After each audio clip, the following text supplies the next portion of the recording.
So many of our images this Rosh Hashanah, our liturgy, profoundly moving and beautiful in every year. And for me, a bit more so this particular year.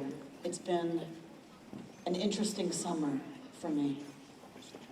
Rabbi Rami Shapiro points to the root of Shana, which we know as year, lishanot, to change, shinui, difference, change. And he says, so Shana really means change. The year's changing, it's a new year. And Rosh is head. So Rabbi Rami Shapiro says, literally this holiday means changing of the head. And that is what we are called to do on Rosh Hashanah, is to change our head. And by that he means to change our story, to allow ourselves to be transformed, to let go of some of the ways we're locked into seeing ourselves. And this year, more than any other in recent memory, I understand more about what that means. Just before my 50th birthday in March, I had set, a year or two ago, one of those things you can sign up for online that searches for you. You can put in a search term and it just keeps searching and it keeps trolling the internet.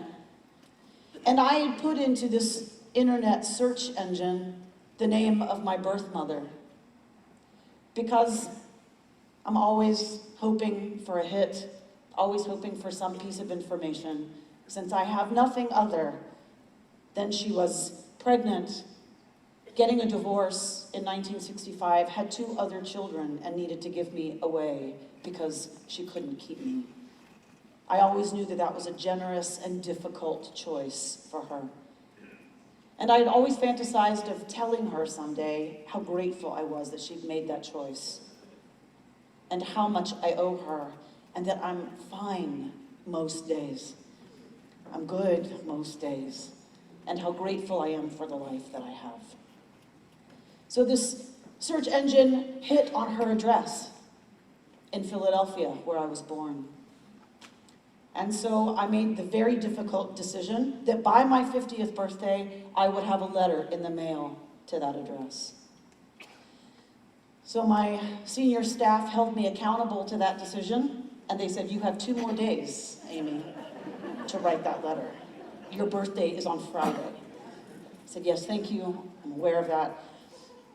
And like good friends do, friends kept calling, have you written the letter yet? Have you written the letter yet? My friends, Sarah and Paula, who I sing with, the other altos, came into town to be with me for my birthday.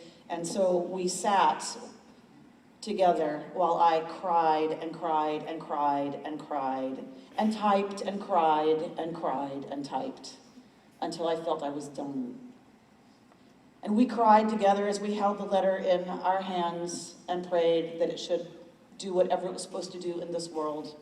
And I released it into the world when Cantor Frankel came by the office and said, give me the envelope. I said, why? He goes, you're gonna lose it. You're gonna put it in your car. You're gonna lose it. You spent all this time on it. Give it to me. I will make sure it gets there. Return receipt requested. You'll know exactly when it's in her hands. And like I usually do, I said, okay, Chaim, here. You take care of it. So he did. About a week later, the envelope came back unopened. The post office couldn't find an address for anyone matching that name. And I was a strange mix of relieved and devastated that my words hadn't gone anywhere. And then Cantor Frankel said, as he always does, if you know him at all, when I said, it's done, that's all there is to do, Cantor Frankel said, oh no, my friend. Oh no, I know somebody. I know somebody in the congregation, Mary Janot, who runs a private investigation firm. This is not over. And so he made the call. He said, on your behalf, can I give her the information? Can I share it with her? I said, of course. And she was wonderfully generous and said, we're working on some big projects right now, but as soon as we're done, we'll turn our attention to this. Eventually, Cantor Frankel got a report from Mary Janot saying that they couldn't find anyone with my birth mother's name living in Philadelphia, but they found someone with the same last name who would be about the right age to be my sister. And that all they could do now is contact her. They had a partial hit on somebody whose name was similar to my birth mother's. So with my permission, Mary Janot, I will never be able to say, obviously, how grateful I am to her. She called that person, who was in fact my biological sister, who told her, yes, I knew my mother had given a child up for adoption. I just learned it when she died at the age of 57, 15 years ago. On her deathbed, she said, go find your sister. And my sister said, I don't have a sister, Mom, I have a brother. And she said, don't tell me what I know, go find your sister. They assumed she was hallucinating because she was at the end of her life. But she wasn't. And a few years later, my grandmother, my biological grandmother, let it slip to my sister that my mother had been pregnant and had given me up for adoption. She welcomed my phone call and was very interested in getting to know me and my story and to share with me everything she could about our biological family. So I flew to Philadelphia a week early this summer. I was going to be on faculty at Camp JRF, and I flew to Philadelphia to meet my sister, my niece, and my 3 great nieces.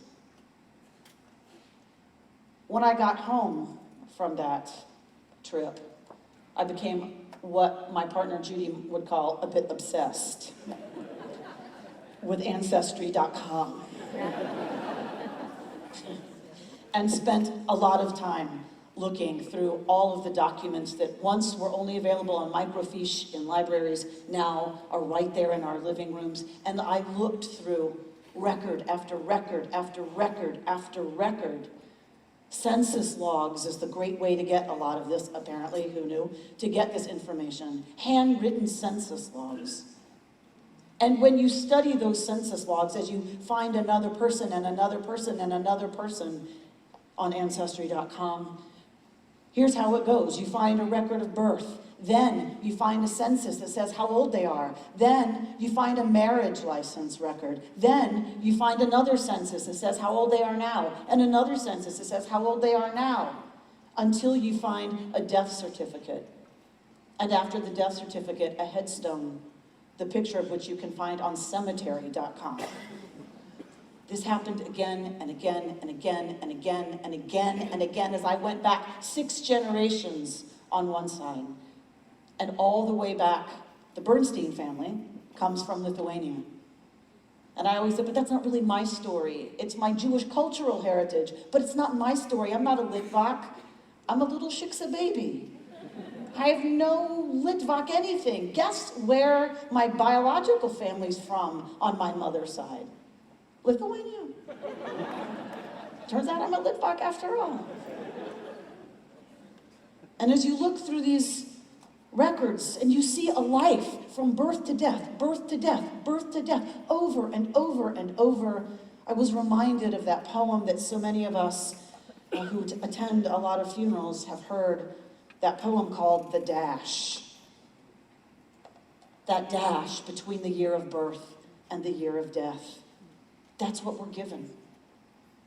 And in that poem, Linda Ellis writes, for the dash represents all the time that she spent alive on earth, and now only those who loved her know what that little line is worth. For it matters not how much we own, the cars, the house, the cash. What matters is how we live and love and how we spend our dash. So when your eulogy is being read with your life's actions to rehash, would you be proud of the things they say of how you spent your dash? And it had new significance for me as I looked at those records and knew that's going to be every single one of us. Records on microfiche.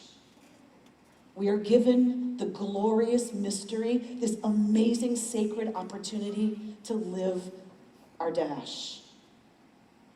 We just heard the beautiful Unatana Tokef that uses the metaphor of each of us being sheep tended by a loving shepherd, and that each of us passes beneath the staff of that shepherd at this time of year.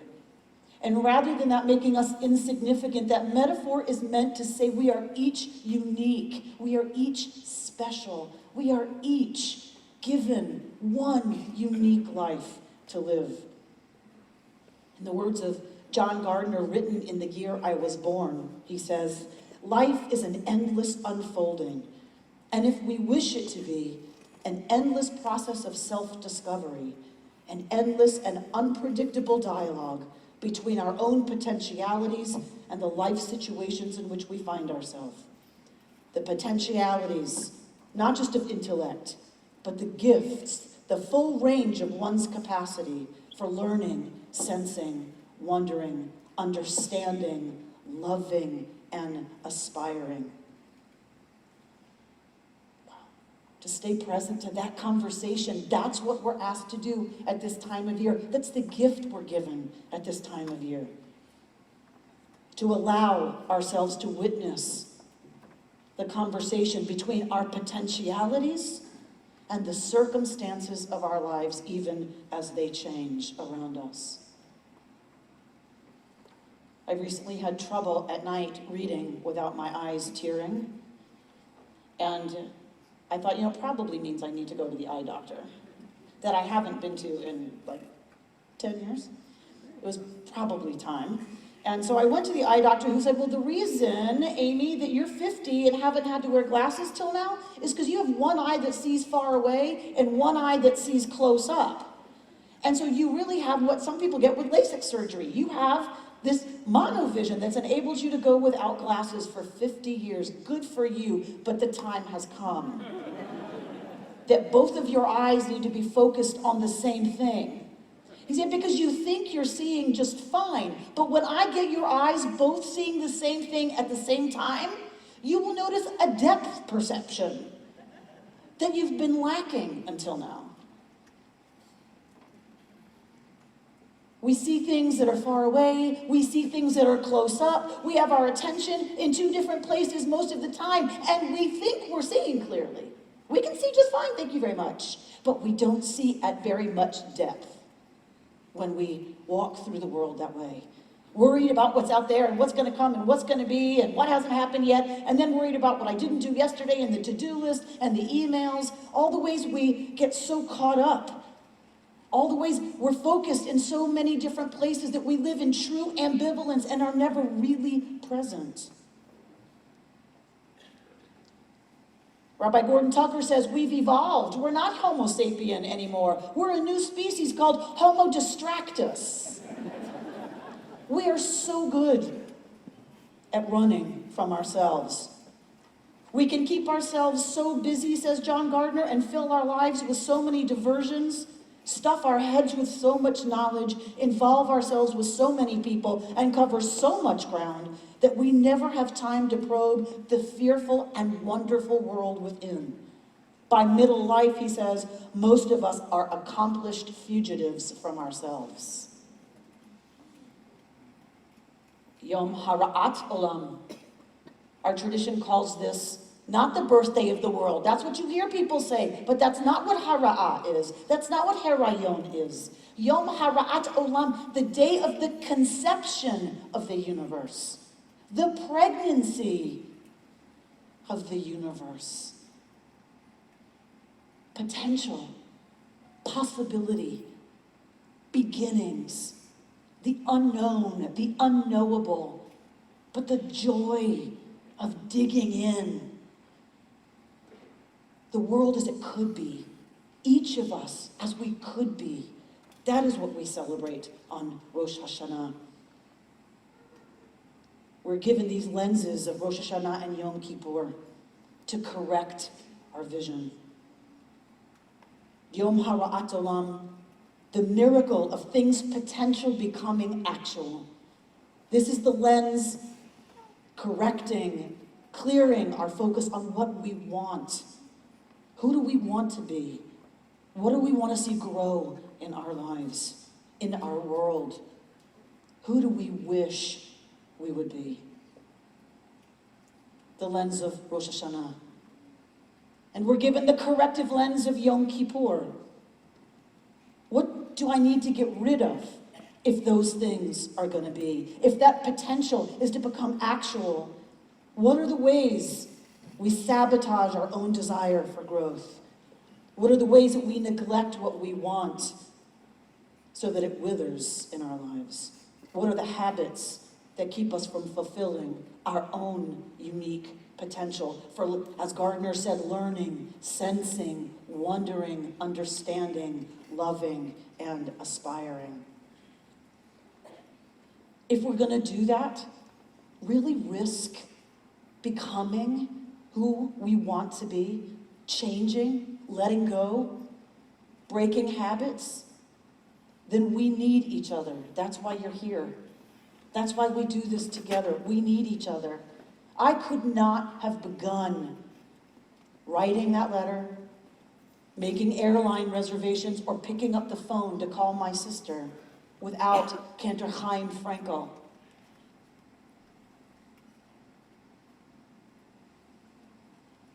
Without friends who can love us through the hardest, scariest, most existentially challenging stuff we face.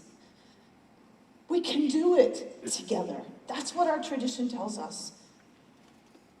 Yom Hara'at Olam, this day of celebrating potential. In my bassinet, when I was born, there was a nameplate. Everyone gets a nameplate, as you know, in the nursery. And mine said, "Baby girl, cash out."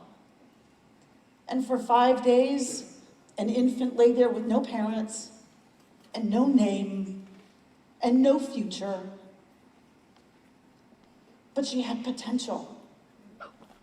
And because people were ready to love that baby and take that baby in and show her affection and teach her confidence, educate her, have her belong to a community and a tradition and a people whose story is so much bigger than anybody, one person on microfiche, a story that spans millennia. Because of that baby, that mistake, is senior rabbi of the largest Reconstructionist, most kickin' congregation on the planet.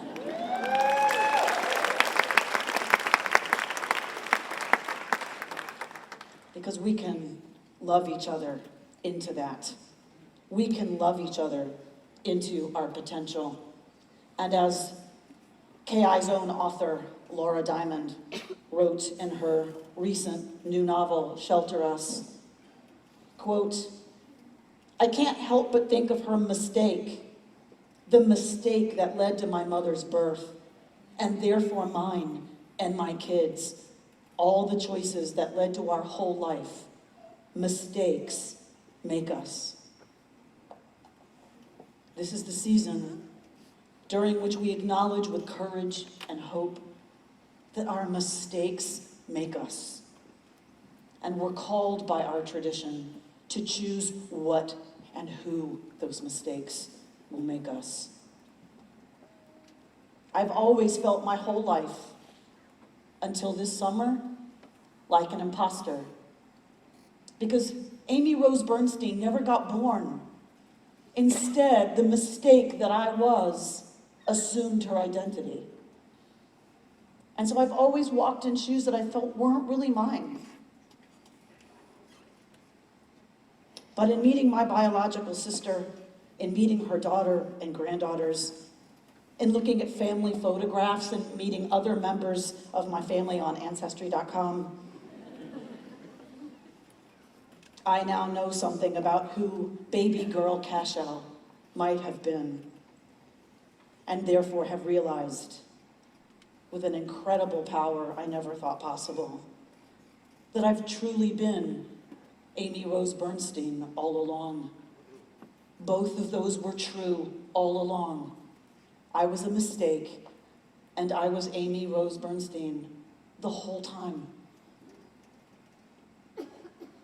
when we open truly to possibility and potential, when we allow the people who love us to hold us through the hardest stuff we face, we can live into our own possibilities in new ways that were there all along.